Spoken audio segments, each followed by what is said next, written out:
Bonjour messieurs dames, Ace de retour pour plus de contenu vidéoludique et d'animé. Et aujourd'hui avec mes deux homeboys, Paxson, the man who doesn't give a fuck about anything, et The Destroyer, fidèle à son nom, nous allons parler de...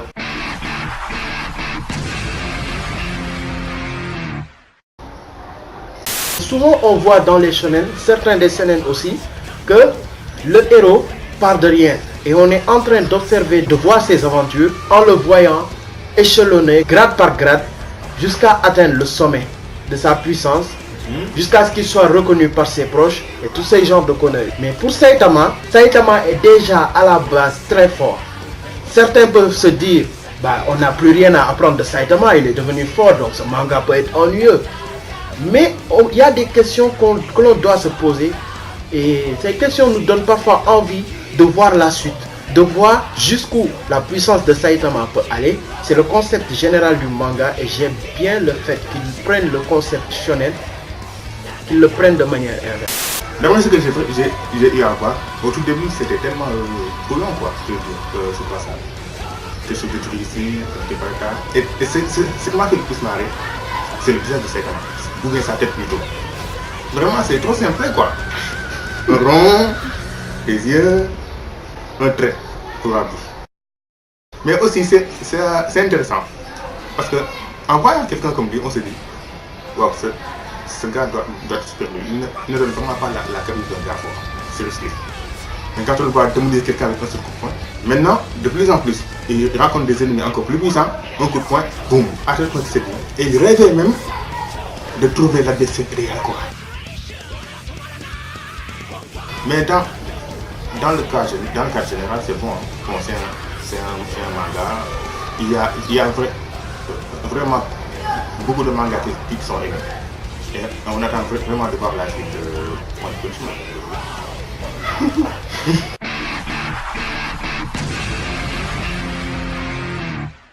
L'idée principale est un peu refroidie.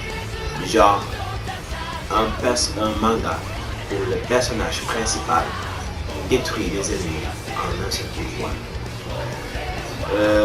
J'ai eu peur en général quoi. Du genre par exemple tout dans ce cycle là quoi. Ce cycle de trucs par exemple le gars est là il détruit l'ennemi en un seul coup de poing. Tout le temps. Ça ferait un cycle. Et un peu comme dans les Power Rangers. Vous vous rappelez les tout premiers épisodes, les tout premiers Power Rangers, je ne sais pas s'il y en a encore. Mais les tout premiers Power Rangers que j'ai à regarder, en général, il y a la situation initiale d'éléments perturbateurs, puis à chaque fois, il se transforme, casse la gueule au gars. Après, la paix en quelque sorte quoi. Tout le temps, c'est ça. C'était quand même fun à regarder. Ouais. Comme pour One Punch Man, c'est fun à regarder. Mais on s'entend toujours à se dire, bon, voilà, il veut casser la gueule en un seul coup de poing. Ce qui est un peu décourageant en quelque sorte, c'est qu'on ne prend pas ce manga-là au sérieux. Peut-être on va le prendre après au sérieux, mais là, sincèrement, on prend juste le concept drôle de One Punch Man et on passe du bon temps en quelque sorte. Parce que le premier épisode a été extrêmement marrant, je me suis roulé par terre. Peut-être après, on arrivera à trouver un personnage qui soit à la hauteur de Saitama. C'est ce qu'apparemment tous les fans de One Punch Man attendent.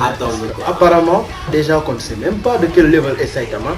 Parce que tout ce qu'on a eu à voir, tenir ses adversaires en un coup de poing, on se pose vraiment la question à savoir jusqu'où va la puissance de Saitama, mais aussi, et c'est la question fondamentale, peut-on vraiment atteindre le niveau que Saitama a avec ce genre d'entraînement?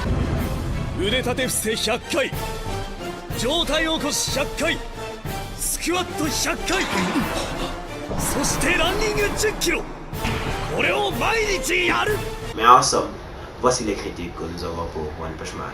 Turn about hero.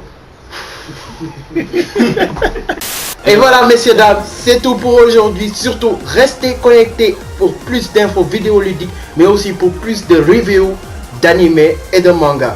La prochaine fois on va certainement parler de Berserk. Et vous, que pensez-vous de One Punch Man? La section commentaire est là pour ça, mais la section commentaire est là aussi pour que vous puissiez nous déterminer qui de Saitama ou de Son Goku est le plus fort.